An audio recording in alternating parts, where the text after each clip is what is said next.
Hello everyone, welcome to my YouTube channel let's study साथ साथ। जैसा कि आपको पता है, लास्ट जो वीडियो हमने की थी उसमें EMRS पीजीटी इंग्लिश के पेपर को हमने सॉल्व किया था। जो 2023 में आपका पेपर हुआ था पीजीटी इंग्लिश का, उसको हमने सॉल्व किया था। ठीक है, आज ये जो क्वेश्चन पेपर है ये EMRS इंग्लिश का ही क्वेश्चन पेपर है, लेकिन ये टीजीटी का क्वेश्चन पेपर है जिसको आज हम सॉल्व करने वाले हैं। लास्ट वीडियो में हमने पीजीटी के क्वेश्चन पेपर को सॉल्व किया था। अब जैसा कि आपको पता है, EMRS का पेपर पहली बार ही कंडक्ट हुआ था। प्रीवियस ईयर क्वेश्चन पेपर की बहुत ज़्यादा नीड होती है। आप सुनने में आ रहा है कि अब नया नोटिफिकेशन आएगा, नई वैकेंसी आएगी EMRS की, तो आपको प्रीवियस ईयर पेपर सॉल्व कर लेना चाहिए। ठीक है, अब इसकी जो ऑफिशियल आंसर की है उसके अकॉर्डिंग हम इसको सॉल्व करेंगे।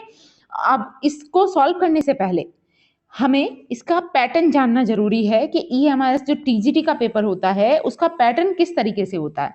तो इसमें भी जैसे हमने जब पीजीटी का पेपर देखा था तो उसमें जनरल पेपर जो था आपका जीए वाला जो पोर्शन था वो 50 क्वेश्चंस का था, लेकिन टीजीटी में ये पोर्शन आपका 40 क्वेश्चंस का होता है। इन 40 क्वेश्चंस में पहला जो पार्ट होता है वो जीए का होता है जिसके 10 क्वेश्चंस आते हैं। ठीक है, सेकंड पार्ट इसका रीजनिंग एबिलिटी का होगा। ठीक है, इसके भी 10 क्वेश्चंस पूछे जाएंगे। और नेक्स्ट पार्ट आपका आईसीटी की नॉलेज से रिलेट करते हुए होता है, आईसीटी वाला पार्ट होता है जिससे 10 क्वेश्चन पूछे जाएंगे। एंड लास्ट पार्ट इसका टीचिंग एप्टीट्यूड से होता है। ठीक है, इससे भी 10 क्वेश्चंस पूछे जाते हैं। तो इस तरीके से ये 40 क्वेश्चंस बनते हैं। ठीक है, 40 क्वेश्चंस इसके होते हैं। 80 क्वेश्चंस आपके मेन पेपर, जो भी आपका सब्जेक्ट रहेगा, जिसका जो भी टीजीटी में सब्जेक्ट बनता है उससे रिलेटेड होंगे, मेन सब्जेक्ट से रिलेटेड होंगे। जैसे ये टीजीटी इंग्लिश का क्वेश्चन पेपर है तो ये 80 क्वेश्चंस इंग्लिश सब्जेक्ट के होंगे। इससे अलग ये आपका पूरा 120 क्वेश्चंस का पोर्शन हो गया। ठीक है, अब इससे अलग बाकी के जो आपके ओवरऑल जो क्वेश्चन पेपर होगा वो 150 क्वेश्चंस का है। अब इसमें से जो 30 क्वेश्चन बचते हैं, इन 30 क्वेश्चंस में 10 स्पेशली ये लैंग्वेज कॉम्पिटेंसी से रिलेटेड होते हैं।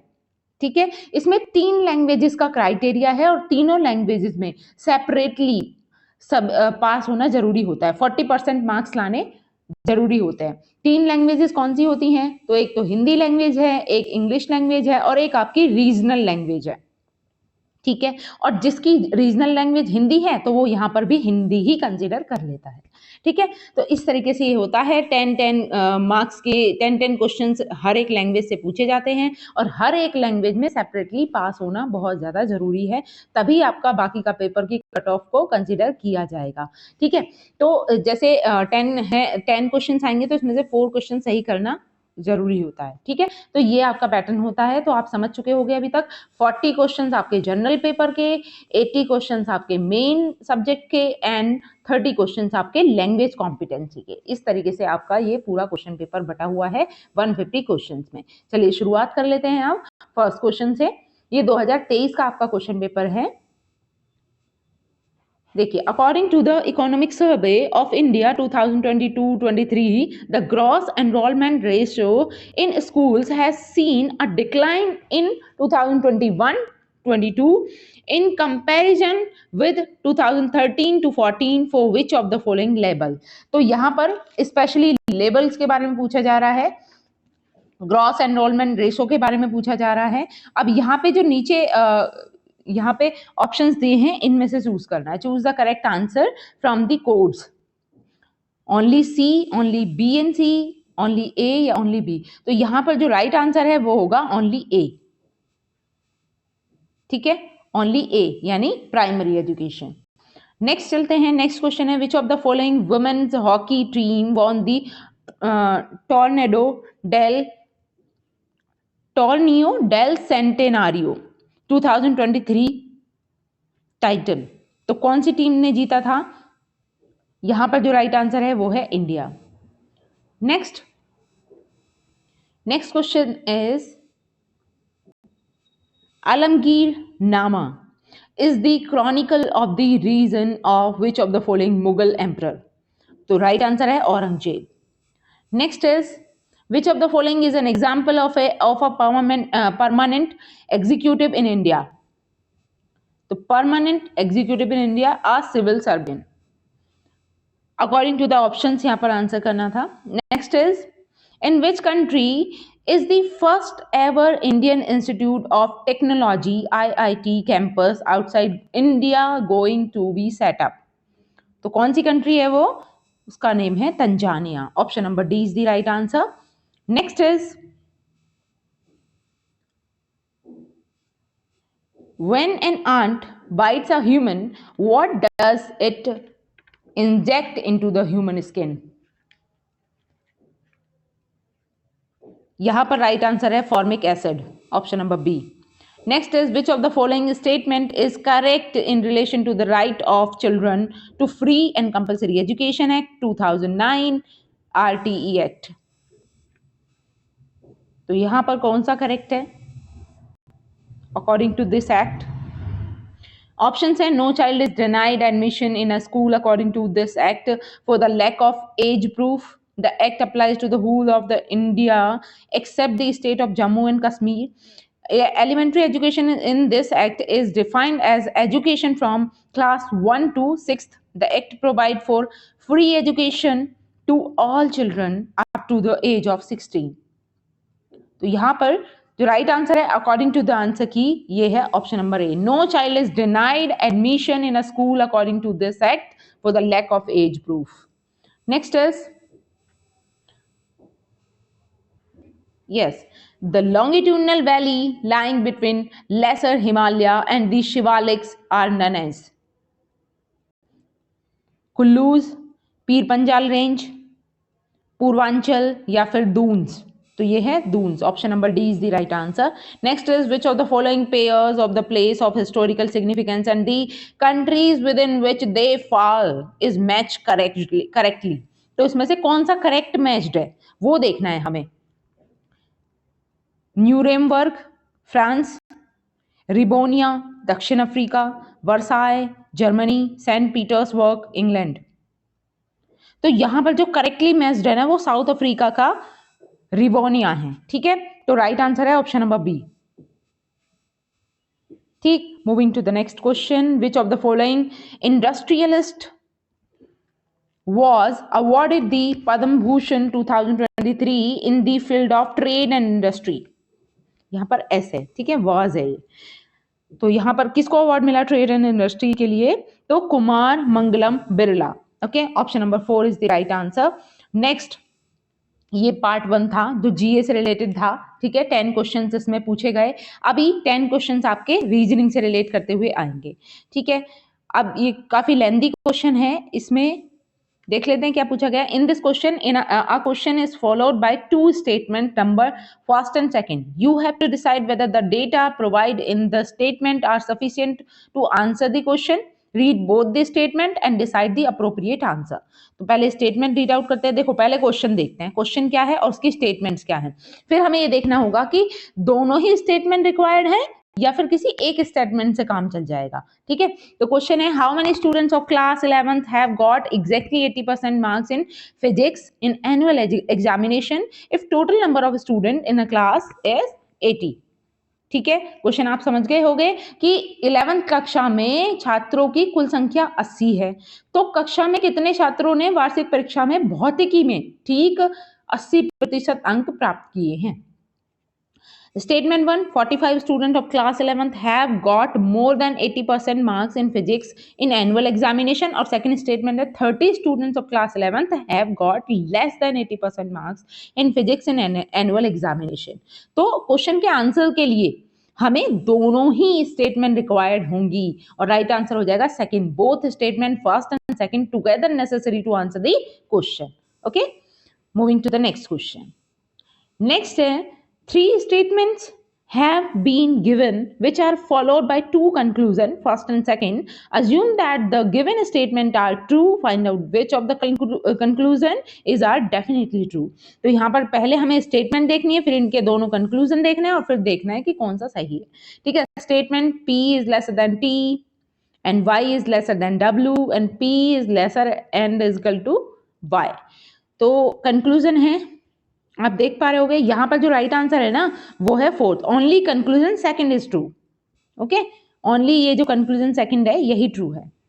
Next is In this question, 3 statements are given followed by 2 conclusion numbered first and second. Assuming that the information given in the statements are true, even if they seems to be at variance with commonly known fact, decide which of the following conclusion logically follow from the statements.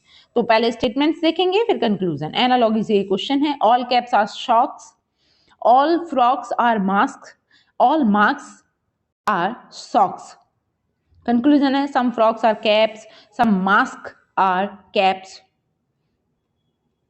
तो यहां पर जो right answer है वो second, neither conclusion first nor conclusion second follow, कोई सा भी conclusion follow नहीं हो रहा है. Option number second is the right answer. Moving to the next. Study the given diagram carefully and answer the question. The number in different section indicate the number of person in an area who buy different magazines.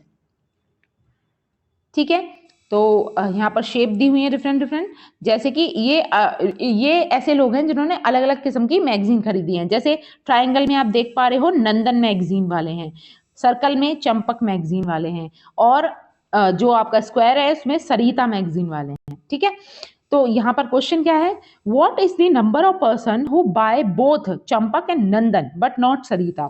तो ऐसे person का number बताना है जिन्होंने चंपक और नंदन magazine खरीदी है, सरिता magazine नहीं खरीदी है. तो अगर सरिता मैगजीन नहीं खरीदी है तो सरिता वाला जो पूरा स्क्वायर है ना, इसको आप कलर कर लो, उससे आपको आंसर करने में आसानी होगी. अभी देखो यहाँ पे चंपक और नंदन दोनों को परचेज करने वाले कौन होंगे, ये तो सिर्फ नंदन को परचेज करने वाले हैं और ये चंपक को. बचा कौन सा, ऑप्शन नंबर 3. आंसर हो जाएगा 3, यानी कि option number 3 is the correct answer. Next is, इस क्वेश्चन को देखते हैं. ये क्वेश्चन नंबर 15 है. A plus B means A is the father of B. Blood relation से क्वेश्चन है और based on the above is S minus G plus T. इसका पूरा सेगमेंट बनाना होगा और इसका जो राइट आंसर होगा वो है mother's mother. Okay, option number 4 is the correct answer. आप चाहो तो इसको सॉल्व करके देख सकते हो, मदर्स मदर. नेक्स्ट इज, देखिए, each girl eight girl GKPADQSM are sitting around a square table but not necessarily in the same order. 4 of them sit at 4 corners of the table while 4 sit in the middle of each of 4 sides. The one who sits at the 4 corner face outside the center while those who sit in the middle of the side face inside. ठीक है, ये पूरा इनका seating arrangement से question पूछा गया है और इसका जो राइट आंसर है वो है ऑप्शन नंबर 3 डी. ठीक है, next is, 2 statements are labelled below. Assertion और रीजन का क्वेश्चन पूछा गया. असर्शन है, government of India has ban more than 10 years old diesel vehicle on the roads of Delhi. Reason, diesel prices have increase in the past few years. तो assertion reason से जो question है इसका जो राइट आंसर है वो क्या है, both A and R true but R is not the correct explanation of A. आप जा नहीं पा रहे हो. आगे इस क्वेश्चन को देखते हैं. ये है, Tania wears T shirt of 7 different colors, red, green, yellow, blue, purple, orange, magenta, on 7 different days of the week starting from Monday. She wears green t-shirt on Thursday. She does not wear yellow or purple color t-shirt on Friday. She wears red color t-shirt after the green color t-shirt. She wears only purple color t-shirt on the day between the days on which she wears blue and magenta colors t-shirt. She wear orange color t-shirt after yellow color t-shirt. तो यहाँ पर question है, on which day she wears orange color t-shirt. तो right answer है Sunday. ठीक है, next is question number 19. ये direction से क्वेश्चन पूछ लिया गया है. Bhairav started from his home and travelled 50 metre toward east, then turned to his right and traveled 150 meter. From there he turned to his left and traveled 100 meters to reach a temple. From the temple he moved 250 meters toward north and then turned left and traveled 100 meters. Finally he turned to his left and moved 100 meter to reach a point P. What is the direction and shortest distance of his home from point P? Yes, right answer is west 50 meter. Option number second is the correct answer. Next is, if the first half of the following sequence is made second half, which letters, number, symbol will come at 7th place toward the left of the 5th place from right end? Positioning से question है और या इसका right answer है at the rate, option number 4। तो ये reasoning का part खत्म होता है। आईसीटी के बहुत ही सिंपल क्वेश्चन पूछे गए थे, आप देख भी सकते हो यहाँ पर। Out of the following which software you suggest most to develop and present a multimedia presentation on cyber security? तो प्रेजेंटेशन के लिए specially Microsoft PowerPoint, option number second is the right answer. Next is the computer hardware device which is an example of? Yes, networking device का example है ये। Next is which of the following is the least threat from virus infection? तो इनमें से least threat वाला जो है virus infection का वो क्या है? ऑनलाइन प्रिंटर, ठीक है, option number third. Next is which of the following set contain only input device? तो इनमें से कौन सा सेट है जिसमें केबल और केबल इनपुट डिवाइसेस दी गई हैं? वो है कीबोर्ड, माउस और स्कैनर, ठीक है, option number third. Next is select the shortest की shortcut key out of the following which is popularly used to paste a selected and copied text or image in most of the MS Office applications? तो यहाँ पर किसके लिए shortcut की पूछी जा रही है? पेस्ट के लिए, ठीक है। अभी आपने पीजीटी वाला जब क्वेश्चन पेपर देखा था तो उसमें कॉपी के लिए पूछी गई थी और यहाँ पर पेस्ट के लिए, तो ये है Ctrl+B, ठीक है, ऑप्शन नंबर 4। नेक्स्ट है which type of network generally we establish when we connect 20 computer in our school's computer lab using some additional networking device and wired cable? तो ये है LAN, LAN, ठीक है, लोकल एरिया नेटवर्क।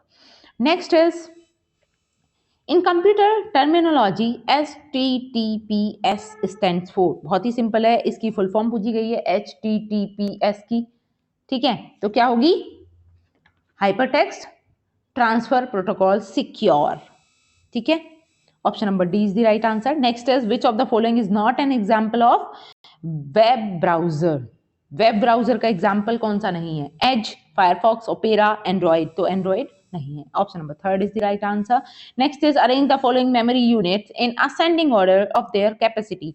उनकी capacity के अनुसार उन्हें असेंडिंग ऑर्डर में चेंज करना है, तो पहले केबी, फिर एमबी, जीबी, टीबी, ठीक है, option number 4 is the right answer. Next is which of the following is not a popular file extension of an audio file? तो ऑडियो फाइल का फाइल एक्सटेंशन कौन सा नहीं है? PDF, ठीक है, option number 4 is the right answer. तो ये आईसीटी के 10 क्वेश्चंस थे। अब आते हैं टीचिंग एप्टीट्यूड के 10 क्वेश्चंस पर। विच one of the following is least likely a factor affecting learning? Yes, कौन सा कारक अधिगम को सबसे कम प्रभावित करता है? तो वो है को करिकुलर एक्टिविटी। नेक्स्ट है which kind of ICT tool is not useful in learner centered approach? learner centered approach की बात करी जा रही है यहाँ पर, और कौन सा ICT टूल ज्यादा यूजफुल नहीं है उस सिचुएशन में? तो कंस्ट्रक्टिव, कम्युनिकेटिव, इंफॉर्मेटिव, सिचुएटिंग, तो ये इंफॉर्मेटिव टूल ज्यादा प्रभावशाली नहीं रहेगा, तो option number third is the right answer. Next is identify the state which is not correct? बताइए कौन सा इसमें से करेक्ट नहीं है? Matching type of item is a form of multiple choice item. Every supply type item can be converted into selection type of item. Extended response item is an essay type item, या फिर objective type of item are more preferable in measuring creative ability of the student. तो कभी भी objective type जो question होंगे उनसे हम किसी भी स्टूडेंट की क्रिएटिविटी जज नहीं कर सकते, ठीक है, तो यही राइट आंसर है, option number 4। Next is which one of the following is not associated with unit test? इनमें से कौन सा यूनिट टेस्ट से एसोसिएटेड नहीं है? Use of standardised achievement test, results shared with parents, confined to limited number, competencies, totally controlled by teacher.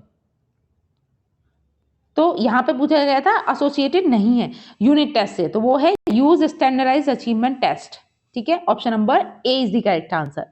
Next is 35 है ये question number.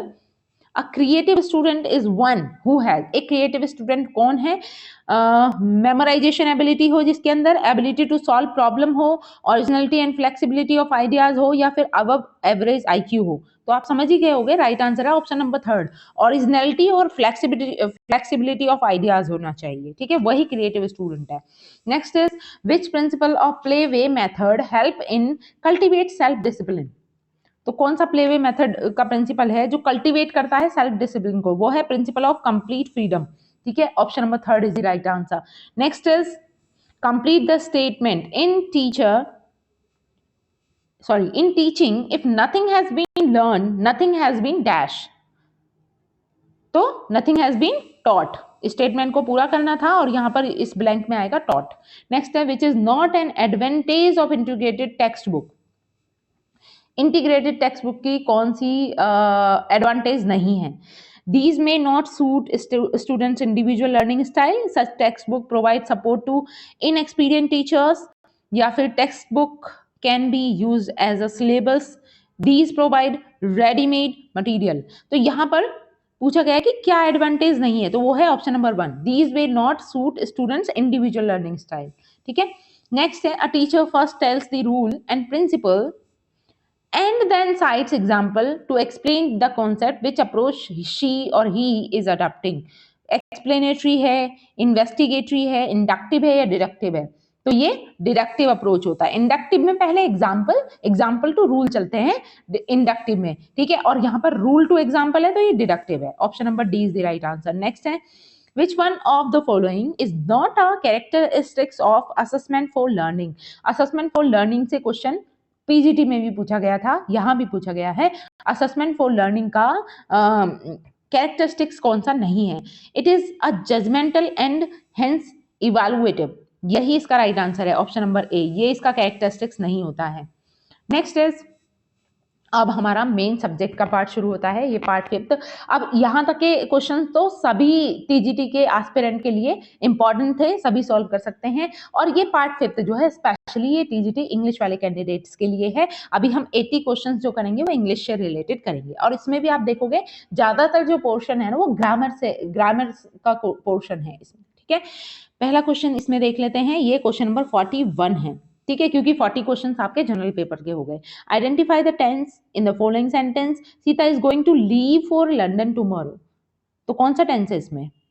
ये प्रेजेंट कॉन्टिन्यूस में कंसीडर किया गया था, और उसमें कंफ्यूजन भी होता है स्टूडेंट्स को फ्यूचर इंडेफिनिट और प्रेजेंट कंटिन्यूस में, लेकिन इसको बाद में कंसीडर किया गया है ऑफिशियल आंसर की में प्रेजेंट कंटिन्यूस में, option number 3।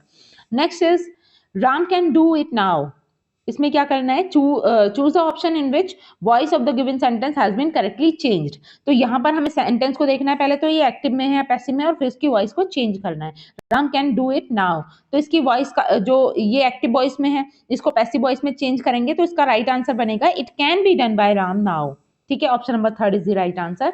Next is the peon will have to ring the bell, तो ये भी अभी एक्टिव वॉइस में ही है, will have to ring the bell. अब इसका जब पैसिव वॉइस चेंज करेंगे तो वो बनेगा the bell will have to be rung by the peon, ठीक है, option number A is the right answer. Next is you are requested to close the door, ये अभी पैसिव वॉइस में है, you are requested to close the door, ये passive voice में है, और इसको हमें वापस से एक्टिव में करना है, और राइट आंसर हो जाएगा please close the door, option number 4 is the right answer.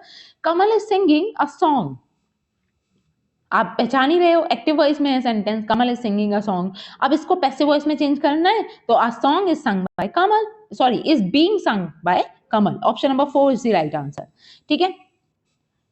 Next is can you run 100 metre race, ये अभी एक्टिव में है, इसको पैसिव में चेंज करेंगे तो can 100 metre race be run by you, option number 2 is the right answer.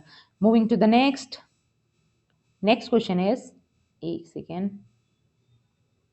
Yes 47 से 48 तक हमें देखना है। Choose the connector with which the following pairs of sentence can be combined, तो यहाँ पर बेसिकली ये क्वेश्चन जो है ना कंजंक्शन से रिलेटेड है, कौन सा कंजंक्शन सूटेबली है जो दो सेंटेंसेस को जोड़ सकता है, इनको देखना है। जैसे यहाँ 2 सेंटेंसेस दिए हैं, इनको एड ऑन करना है।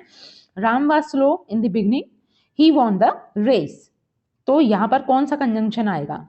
Ram was slow in the beginning yet he won the race, ठीक है, option number A is the right answer. You want to win the match, you will have to work hard.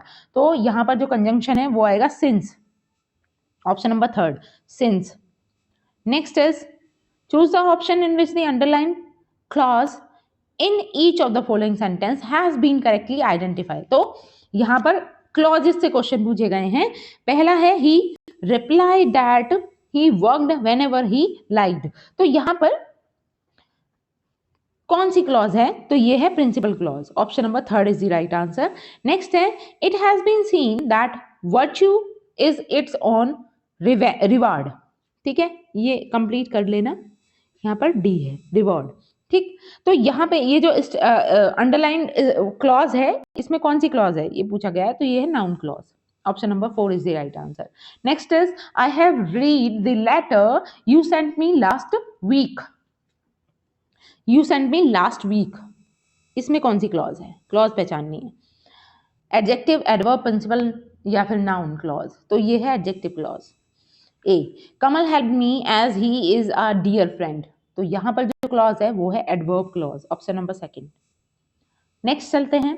Next है Rita will study whenever she likes. तो यहां पर कौन सी clause है? ये एडवर्ब क्लॉज है, option number second is the right answer. Next 54 से लेकर 58 तक के question. Choose the option in which the part of speech of underline word has been correct identify. तो यहाँ पर पार्ट ऑफ स्पीच से क्वेश्चन पूछे गए हैं. Both of them are alive. Both of them, तो बोथ में कौन सी पार्ट ऑफ स्पीच है? ये है pronoun, option number third. Either bat is good enough. Either bat is good enough, तो ईदर में कौन सी पार्ट ऑफ स्पीच है? तो यहाँ पे अकॉर्डिंग टू द आंसर की दी गई है प्रोनाउन. वैसे इसमें एडजेक्टिव भी लग रही है लेकिन इसकी प्रोनाउन दी गई है, ऑप्शन नंबर 4. नेक्स्ट है if we accept hurry all of us will be blamed. तो यहां पर एक्सेप्ट में पूछी जा रही है, तो ये वर्ब है, option number 4 is the right answer. Next the chance are even. तो इवन में पूछा जा रहा है कौन सी पार्ट ऑफ स्पीच है? तो ये एडजेक्टिव है. Do not talk like that. तो लाइक दैट, लाइक में पूछा जा रहा है, लाइक में है preposition, option number A is the right answer. Next चलते हैं choose the punctuation marks of the correctly replace them. तो यहाँ पर पंक्चुएशन मार्क्स पूछे जा रहे हैं स्टार को रिप्लेस करने के लिए. If you prick us do win और ब्लीड, तो यहाँ पर कौन सा पंक्चुएशन मार्क्स लगेगा? तो यहाँ पर क्वेश्चन मार्क लगेगा, option number A is the right answer. Next is the wind being favourable, बीच में कोई मार्क आना चाहिए. द शिप सेल्ड अवे, तो यहां पर कोमा आएगा. ठीक है, option number 4 is the right answer. ये जो कोमा दिया हुआ है इस तरीके का कोमा आएगा. कॉलन भी नहीं आएगा, ना सेमी कॉलन आएगा, ना ही एक्सक्लेमेटरी सिंबल आएगा. यहां पर आएगा comma. The wind being favourable, the ship sailed away. Next is miss Lata is a teacher of English language. अब यहाँ पेडागोजी से रिलेटेड क्वेश्चन पूछा गया है, इंग्लिश पेडागोजी से. इसको देख लेते हैं. Miss Lata is a teacher of English language. She gives a task of dialogue completion to her class. The purpose of this task is. इस टास्क का क्या पर्पस होगा? टीचर, एक इंग्लिश टीचर है, उन्होंने डायलॉग कंप्लीशन का टास्क दिया अपनी क्लास को. तो इसका purpose to facilitate conversation through language practice, to help student to correct their error, teaching the rule of English grammar, या to develop fluency in spoken English. तो राइट आंसर है यहाँ पर to facilitate conversation through language practice, option number A is the right answer. आगे चलते हैं. Next है in a Delhi school students from all over India are admitted. So the school is a multilingual school. This factor can be used as a resource so that इस factor को कि multilingual school बन चुका है क्योंकि अलग अलग जगह से लोगों ने एडमिशन लिया है, वहां पर अलग अलग लैंग्वेज को जानने वाले विद्यार्थी हैं, तो मल्टीलिंगुअल स्कूल बन चुका है. अब ये फैक्टर जो है वो एक रिसोर्स की तरह यूज होगा. किसमें? Children learn to mix with each other. Teacher can also become multilingual. Every child feels comfortable and secure. या फिर every child participate in the teaching learning process. तो ये इसमें ऑप्शन नंबर थर्ड है right answer. Every child feel comfortable and secure. Next is Miss Kamla brought pictures of various objects to the class and hung them across the wall.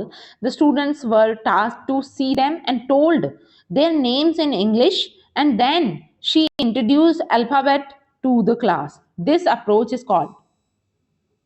Top down approach. Option number second is the right answer. ठीक है, next है the English teacher of class 8th ask her students to choose the best poem in their textbook and then read the poem aloud and then explain the poem.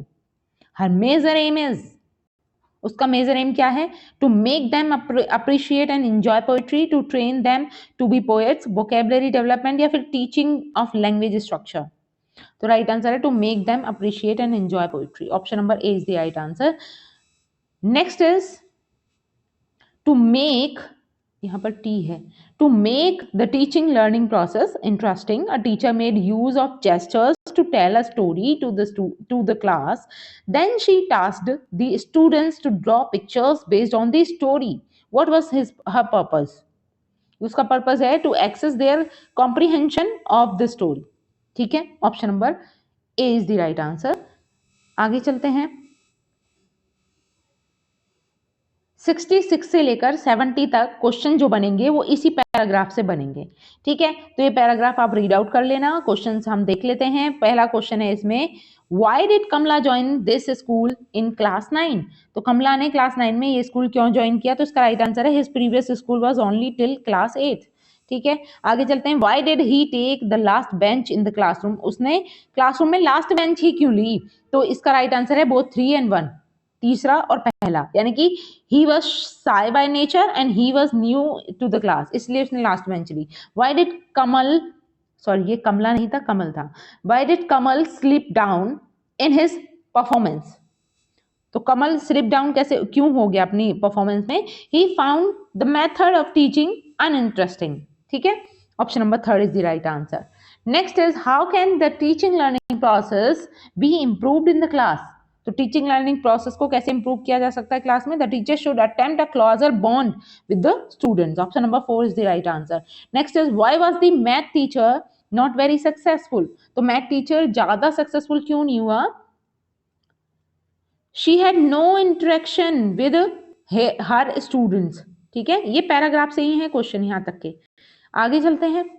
Question number 71 से लेकर 75, answer the following question based on NEP 2020। अभी ये NEP के आ गए, तो आप देख सकते हो लिटरेचर का कोई पोर्शन अभी तक हमें नहीं मिला है। ग्रामर के क्वेश्चन, इंग्लिश पैडागोजी के क्वेश्चन और अभी एनईपी 2020 के क्वेश्चन है 75 तक। ठीक है, देखिए, every recognised school shall be inspected once. क्या आएगा right answer? Each financial year. Option number D is the right answer. आगे है ये क्वेश्चन नंबर 78 है, मैनेजमेंट कमेटी ऑफ एक मिनट, यस यहाँ पे कुछ मिसप्रिंट हो गया है, ये है रिकॉग्नाइज्ड। ठीक है, management committee of a recognised aided school shall consist of not more than dash members. तो कितने से ज्यादा मेंबर नहीं होने चाहिए? वो है 15 से ज्यादा नहीं होने चाहिए, 15। आगे है, section strength of the teachers shall be notified by the 31st December every year based on enrollment of a student as on, right answer है 31st अगस्त। ये एनईपी 2020 से ही क्वेश्चन है। Involvement of parent shall not be required in the, किसमें required नहीं है parents की इन्वॉल्वमेंट? तो ये फाइनेंशियल मैनेजमेंट में पेरेंट्स की रिक्वायरमेंट नहीं होती। नेक्स्ट है, inspection report of the school shall not include. Inspection report जो होगी स्कूल की, जो ईयरली पेश की जाएगी, उसमें क्या इंक्लूड नहीं होगा? Name of the feeder schools, date of last 2 inspections, date of establishment of the school या subject taught in the school. तो इसमें ये शामिल नहीं होगा, dates of last 2 inspection. Question number 76 से लेकर 80, read the passage given below. अब ये पैसेज से रिलेटेड क्वेश्चन आ गए हैं आपके, तो पैसेज में रीड आउट कर सकते हो आप, पैसेज क्लियरली विजिबल है। क्वेश्चन देख लेते हैं। क्वेश्चन है, ill clad hordes, the word hordes does not mean. तो ये जो हॉर्ड्स है इसका कौन सा मीनिंग नहीं है इनमें से, ये पूछा जा रहा है, तो इसका मीनिंग हर्ड्स नहीं है। Option number 2 is the right answer. Next is, what contradiction do the tourist find in India? ये कंप्लीट कर लेना, ये है फाइंड इन इंडिया। ठीक है, तो जहां पर राइट आंसर है बोथ 3 and 1। ठीक है, अकॉर्डिंग टू द पैसेज ये क्वेश्चंस चल रहे हैं। Next is, Where do the tourists who come to discover spiritual India find it? तो राइट आंसर है यहाँ पर in the temples of South India. Option number third is the right answer. Next is they buy are handicrafts as. तो यहाँ पर right answer है they are incredible exotica. Next is India has become modern as. Our big cities are dotted with high rise buildings. ठीक है, option number 4 is the right answer. आगे चलते हैं. एक और पैसेज है 81 से लेकर 85 के बीच में, और पैसेज से ही रिलेटेड क्वेश्चन है 81 से 85 के. पहला ये क्वेश्चन नंबर 81 है. देखिए, why are chess opens really open. तो anyone can join the tournament, इसलिए इसको वाकई में ये ओपन है. ठीक है. Next is which of the following statement is right. इनमें से कौन सी statement according to the passage right है. तो ये पहली स्टेटमेंट है, regular Indian chess player are more in number than the number of players from any other country. ठीक है. नेक्स्ट है headed in the same direction. The word headed here mean, यहां पर हेडेड जो वर्ड आया है, headed in the same direction, तो headed का मतलब क्या है. तो ये है moved towards. Option number C is the right answer. Next है US Open is not an accurate name for this tournament. Why. US Open जो है वो एक एक्यूरेट नेम नहीं है इस टूर्नामेंट के लिए. क्यों. They are not open to anyone who wants to complete, क्योंकि वो ओपन नहीं है सभी के लिए जो इसे खेलना चाहते हैं या पार्टिसिपेट करना चाहते हैं. विच of the following statement is right and which is wrong. कौन सी स्टेटमेंट सही है और कौन सी गलत है अकॉर्डिंग टू द पैसेज. ठीक है. पहली statement, chess has been played in India for millions of years. Second है, rules of the game have undergone a change over a period of time. तो यहाँ पर option number B is the right answer. Is B is right, sorry, option number D is the right answer. B is right and A is wrong. ठीक है.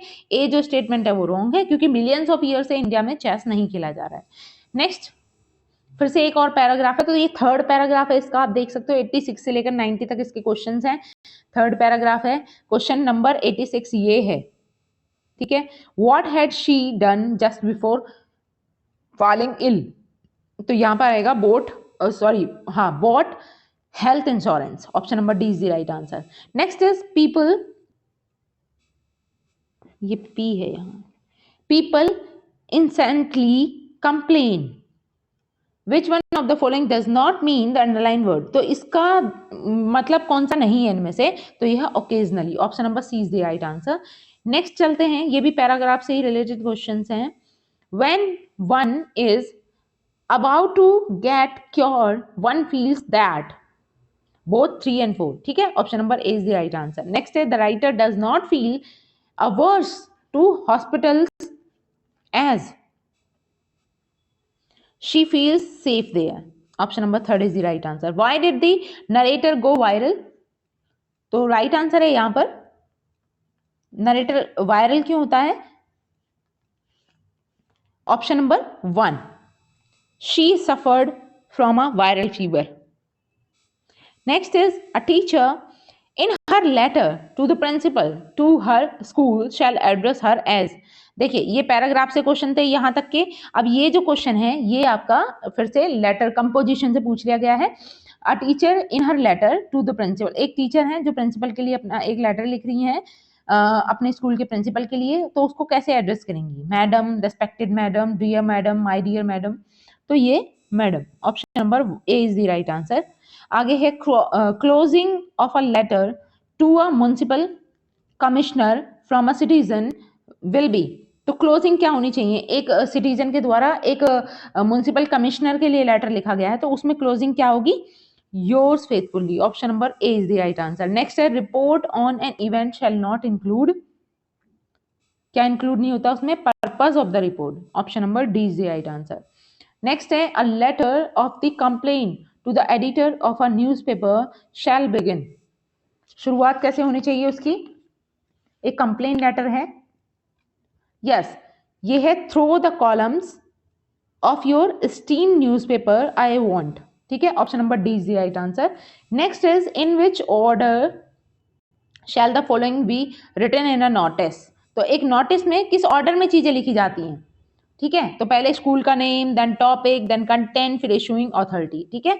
Option number D is the right answer. Next is choose the sequence in which the following jumbled word phrase can be rearrange to form a correct sentence. तो यहाँ पर sentence को arrange करना है और right answer यहाँ पर second ADCEB, ठीक है। ये है इसका राइट आंसर। जब आप इनको इसी सीक्वेंस में ऐड करोगे तो एक प्रॉपर सेंटेंस बनेगा ADCEB। जैसे Ram will not forget that he is repentant, ठीक है। नेक्स्ट चलते हैं। यस, देखिए ये क्वेश्चन है आपका, यहां पर भी यही है, जंबल वो दिया हुआ है, एक प्रॉपर सीक्वेंस में बिठाकर इनको एक सेंटेंस बनाना है, ठीक है। तो राइट आंसर है यहां पर ऑप्शन नंबर सी EDCBA, ठीक है। इस सीक्वेंस में ये सेंटेंस बनेगा। नेक्स्ट है यहां पर भी एक इसी तरीके से ब्रेक किया हुआ सेंटेंसेस को प्रॉपर एक सेंटेंस बनाना है और राइट आंसर है इसमें ऑप्शन नंबर डी AECB, ठीक है। नेक्स्ट इज एक और सेंटेंस दिया है इसी तरीके से, इसकी सीक्वेंसिंग लगानी है और इसकी जो सीक्वेंसिंग है वो है option number C ECADB। Next, innocent not know he is whether I do. तो इसकी भी सीक्वेंसिंग ही सेट करनी है और इसमें जो राइट आंसर है वो है EBDCA, यानी I do not know whether he is innocent, ठीक है। इस तरीके से सेंटेंस बन जाएगा। आगे चलते हैं। Choose the option that correctly answer the question in each case. पहला है which one of the following poems was not written by Robert Frost. तो देखिए यहां से क्वेश्चन नंबर 101 से आपकी लिटरेचर का पार्ट शुरू हुआ है, ठीक है। अभी तक आपका ग्रामर ही चल रहा था, यानी कि जो पिछले 60 क्वेश्चन हमने सॉल्व किए 41 से लेकर 100 तक के, तो ये क्वेश्चन आपके ग्रामर के, कंपोजिशन के और आपके अनसीन पैसेजेस NAP 2020 उनसे रिलेटेड थे। अब आपके लिटरेचर से रिलेटेड क्वेश्चन है, जैसे कि पहला question which one of the following poem was not written by Robert Frost. Robert Frost की कौन सी पोम नहीं है, तो आप जानते हो the cry of the children. Option number B is the right answer, this is not written by Robert Frost. Who among the following has written mostly for children. इनमें से कौन है जिन्होंने बच्चों के लिए ज्यादा लिखा है, मतलब कोई चिल्ड्रंस राइटर रहे हैं, उनको कह सकते हो आप। अनीता देसाई, मुल्कराज आनंद, RK नारायण, रस्किन बॉन्ड। तो राइट आंसर है यहाँ पर Ruskin bond, option number D.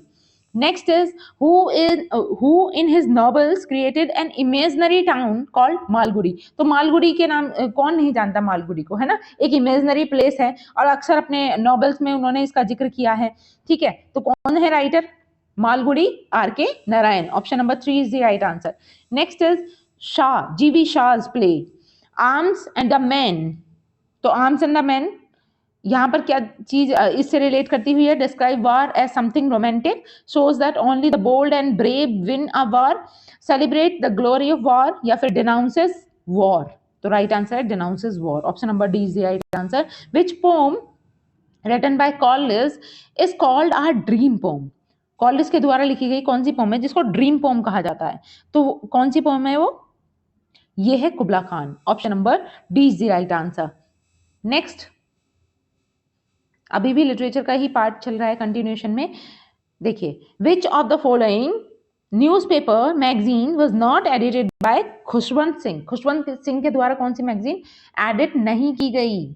ठीक है, तो Indian Express, the Indian Express is not edited by Khushwant Singh. In the play the Tempest Ariel was imprisoned in A और N by the witch Sycorax. तो Sycorax के द्वारा कहां पर उसको इम्प्रिजन किया गया था? एक ट्री के अंदर, ठीक है। Option number second is the right answer. Next is which Mexican writer wrote the labyrinth of solitude, no more cliche, the bridge etcetera and won the Nobel prize in literature 1990। तो उसको Nobel prize भी मिला है। इनका name है Octavia Paz, option number third is the right answer. In how many plays of Shakespeare does Falstaff appear. Falstaff कितने plays में Shakespeare के अपीयर होता है? तो 3 प्लेज में अपीयर होता है, ठीक है। आगे चलते हैं। Often considered the national poet of Chile dash won Nobel prize in literature in 1971। तो किसकी बात हो रही है? पैब्लो नेरूडा की, ठीक है। Option number third is the right answer.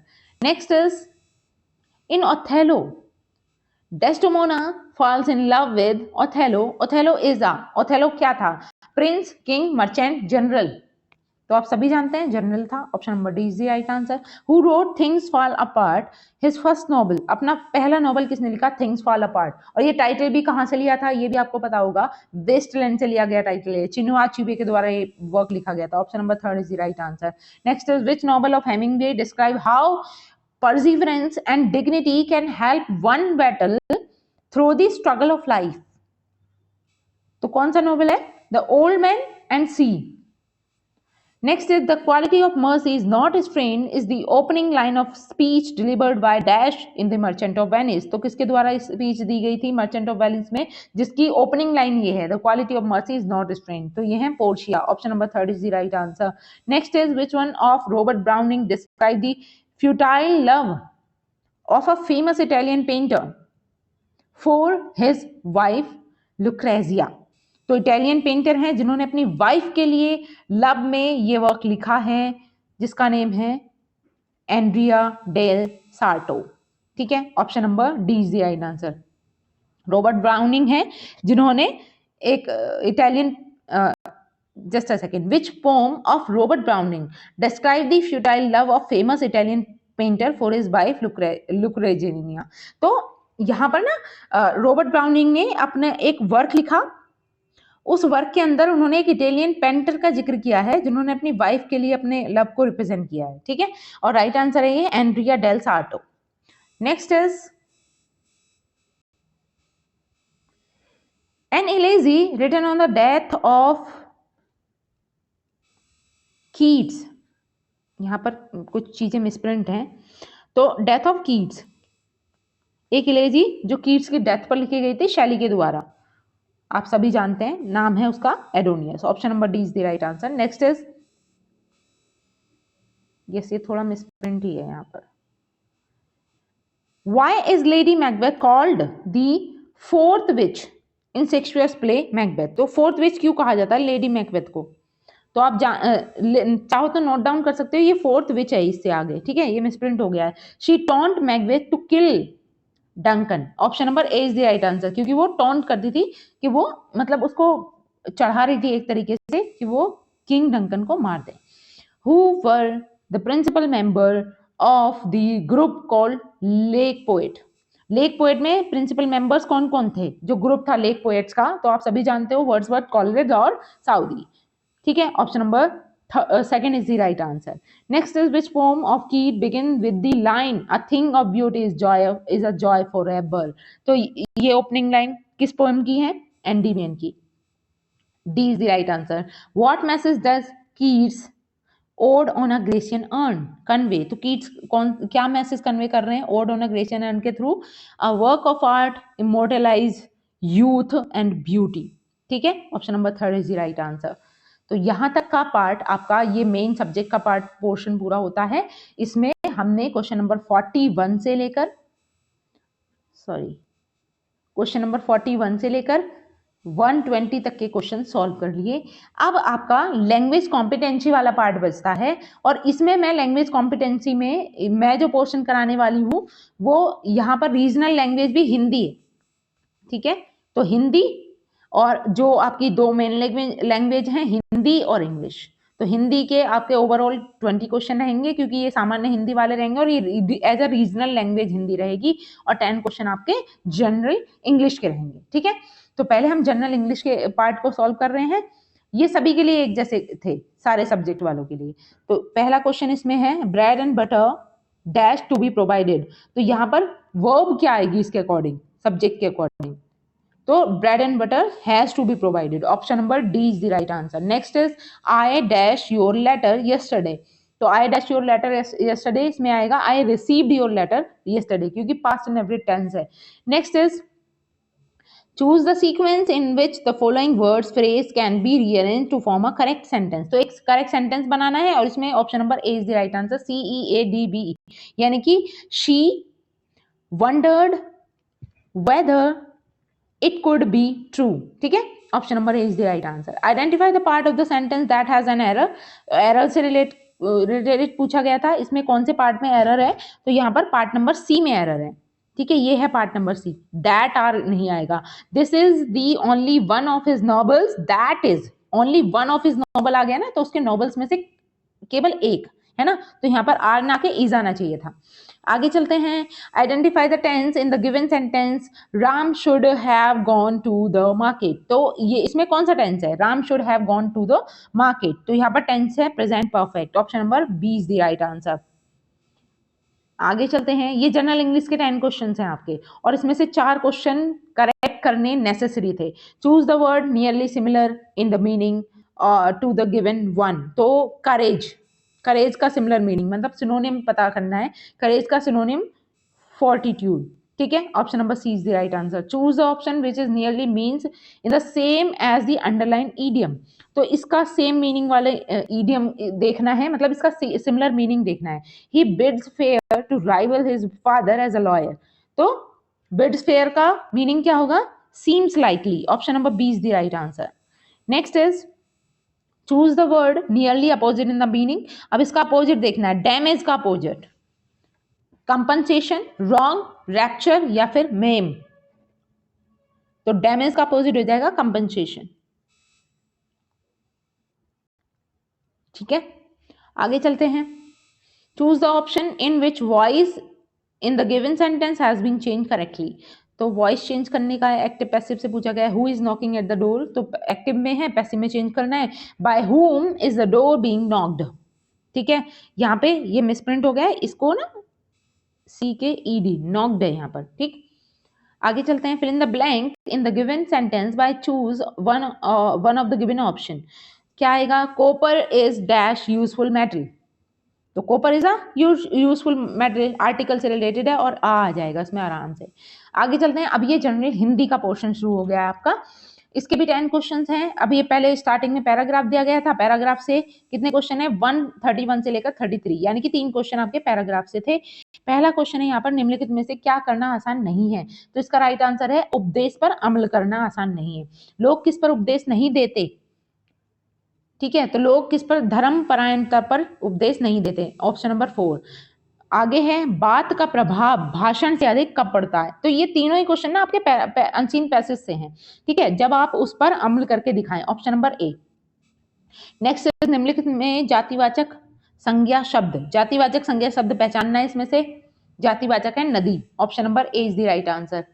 आगे चलते हैं, देखिए निम्नलिखित में तत्पुरुष समास नहीं है, तत्पुरुष समास कौन से में नहीं है, बाकी में है, एक में नहीं है, तो वो है नराधम, इसमें तत्पुरुष समास नहीं है। आगे चलते हैं, निम्नलिखित में से स्वर संधि वाला शब्द नहीं है, स्वर संधि वाला शब्द कौन सा नहीं है इसमें, तो ये है तल्लीन, ठीक है, तो ऑप्शन नंबर 2 हो जाएगा ये। आगे, इंद्र शब्द का पर्यायवाची शब्द नहीं है, इंद्र का कौन सा पर्यायवाची शब्द नहीं है, पुरंदर, सुरपति, सुरेंद्र या मनोज, तो मनोज इंद्र का पर्यायवाची नहीं है, ऑप्शन नंबर डी। सोने में सुहागा, मुहावरे का सटीक अर्थ क्या होगा, तो इसका राइट आंसर है अच्छी चीज का अच्छा हो जाना और अच्छा हो जाना, ठीक है। थर्ड, निम्नलिखित में अशुद्ध शब्द, अशुद्ध शब्द कौन सा है, दुष्कर, सीधा साधा, धोखा, हिंदुस्तान, तो सीधा साधा ना होके सादा होता है वो, ठीक है, ऑप्शन नंबर 2। आगे, ब्लोम शब्द के आधार पर असंगत शब्द युग्म है, ब्लोम शब्द के आधार पर असंगत, दुर्लभ, सुलभ, उन्नति, अवनति, निंदा, प्रार्थना, तीव्र, मंद, तो इसमें निंदा प्रार्थना वाला नहीं है, ये असंगत है, ठीक है, ऑप्शन नंबर 3। तो ये जनरल हिंदी से था। अब आपका ये आता है रीजनल लैंग्वेज, तो यहाँ पे जो लैंग्वेज चुनी गई थी रीजनल लैंग्वेज, वो भी हिंदी चुनी गई थी। इससे अलग भी कई सारी लैंग्वेजेस होती हैं, जो अलग अलग स्टेट के लोग हैं वो अपनी रीजनल लैंग्वेज चुनते हैं, जैसे बंगाली के भी क्वेश्चन होंगे इसमें, ठीक है, डोगरी के भी होंगे, इंग्लिश भी रीजनल लैंग्वेज में आती है, इंग्लिश के भी हो सकते हैं, गारो के, गुजराती के, ठीक है, कन्नड़ के, हिंदी के, खासी, कश्मीरी, ठीक है, मणिपुरी, मलयालम और मिजो, मराठी, उड़िया, नेपाली, ठीक, तेलुगु, संथाली, तो इन सभी लैंग्वेजेस के क्वेश्चन, और उर्दू, इन सभी लैंग्वेजेस के क्वेश्चन पूछे गए थे, 10 क्वेश्चन। तो जिसकी जो रीजनल लैंग्वेज, वो फॉर्म भरते समय अपनी रीजनल लैंग्वेज चुनेगा और उसी रीजनल लैंग्वेज के आपको ये 10 क्वेश्चन सॉल्व करने होंगे। तो इसमें रीजनल लैंग्वेज हिंदी चुनी गई थी और हिंदी के ही ये 10 क्वेश्चन मैं आपको बता रही हूँ। पहला क्वेश्चन है इसमें, निम्नलिखित में स्वर की मात्राओं की दृष्टि से अशुद्ध शब्द, स्वर की मात्राओं की दृष्टि से सिंदूर में जो है ये अशुद्ध शब्द है, ठीक है, आगे चलते हैं। अनेक शब्दों के लिए एक शब्द के युग में असंगत बताना है। इसमें से कौन सा असंगत है? अधिक दिनों तक जीने वाला चिरंजीवी, और बुरा आचरण करने वाला दुराचारी, आदि से अंत तक अधोपांत, और आयोजन करने वाला प्रायोजक। तो यहाँ पे जो राइट आंसर होगा इसका, ये ऑप्शन नंबर 4 है। आयोजन करने वाले को प्रायोजक नहीं बोलते। ठीक है, तो ये मैच नहीं था। आगे, निम्नलिखित अनेक शब्दों के लिए एक शब्द के युग में असंगत है। यहाँ पर कौन सा असंगत है? अचानक होने वाला, आकस्मिक, आवश्यकता से अधिक, वर्षा, अतिवृष्टि, आशा से अधिक, आशातीत, आंखों के सामने, प्रत्यक्षदर्शी। तो आंखों के सामने, प्रत्यक्षदर्शी। ठीक है, इसका option number 4 is the right answer. Next, ये पैसेज दिया गया है, पैसेज से रिलेट करते हुए क्वेश्चंस हैं 44 से 46, यानी कि 3 क्वेश्चन। भाषा का वास्तविक रूप, मौखिक भाषा, ऑप्शन नंबर 1। आगे चलते हैं। नेक्स्ट इज, भाषा का लिखित रूप विकसित हो जाता है। लिखित रूप विकसित हो जाता है सभ्यता और संस्कृति के विकास के द्वारा। निम्नलिखित में से किसमें मौखिक भाषा का उपयोग होता है? किसमें मौखिक भाषा का उपयोग होता है? लेखन, भाषण, हास्य, परिहास, वार्तालाप। तो लेखन में, सॉरी, उपयोग नहीं होता है। यहाँ पर ये मिसप्रिंट हो गया है, यहाँ पे ये नहीं भी है, उपयोग के बाद में नहीं भी लिखा हुआ है। ठीक है, ये ध्यान रखना है कि निम्नलिखित में से किसमें मौखिक भाषा का उपयोग नहीं होता है। तो लेखन में मौखिक भाषा का उपयोग नहीं होता है, भाषण में होगा, हास्य परिहास में होगा, और वार्तालाप में होगा। आगे, निम्नलिखित में संधि नियमों की दृष्टि से अशुद्ध शब्द है। संधि नियमों की दृष्टि से कौन सा अशुद्ध शब्द है? तो वो है जगत गुरु। ठीक है, ऑप्शन नंबर 3। आगे, निम्नलिखित में बहुव्रीहि समास है। किसमें है बहुव्रीहि समास?